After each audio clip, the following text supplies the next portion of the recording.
பிரியமானவர்களே, தவக்காலம் 7ஆம் நாள்.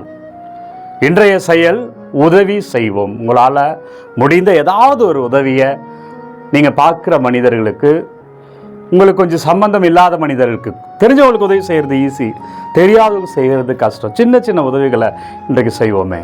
பைபிள் ஆண்டவர் சொல்லியிருக்காரு, சின்னஞ்சிறியவர்கள் செய்த போதெல்லாம் எனக்கே செய்கிறாய்.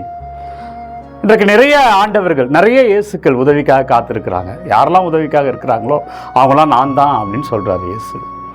யாரெல்லாம் பசியோடு இருக்கிறாங்களோ அது நானே பசியாக இருந்தேன். யாரெல்லாம் நோயில் இருந்தாங்களோ நானே நோயில் இருந்தேன். எனவே நம்மளால் முடிந்த உதவியை மற்றவருக்கு செய்வோம். மற்றவருக்கு உதவி செய்ய வேண்டிய சரியான தருணம் என்னவென்றால், அவர்கள் இக்கட்டான நிலையில் இருக்கும் பொழுது. நிறைய பிரியமானவர்களே, யாரெல்லாம் இக்கட்டில் இருக்கிறாங்க நம்ம நினைக்கிறோமோ உதவி செய்வோம். ஒரு கேள்வி வரலாம், ஃபாதர் நானே ஏழை ஃபாதர், என் சம்பளமே எனக்கு பத்தலை, அப்படி இருக்கும்போது நான் எப்படி ஃபாதர் பிறருக்கு உதவி செய்ய முடியும்? அன்பர்களே முடிந்தால் செய்யலாம். செய்யணும்னு முடிவு பண்ணிட்டோம்னா செய்யலாம், சின்ன சின்னதாக செய்யலாம். இரண்டாவது, இதை மட்டும் தான் செய்யணுமா என்றால் ஒரு அட்வைஸ் பண்ணலாம், அதுவும் உதவி தான். நல்ல சஜஷன்ஸ் கொடுக்கலாம், நல்ல உதவி தான்.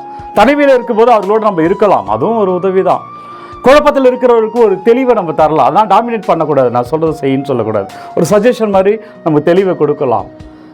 சப்போர்ட் பண்ணலாம். யாருக்குமே சப்போர்ட் இல்லை அப்படின்னு நீங்கள் யாரை நினைக்கிறீங்களோ அவங்க பக்கம் நம்ம இருக்கலாம், உதவி செய்வோம்.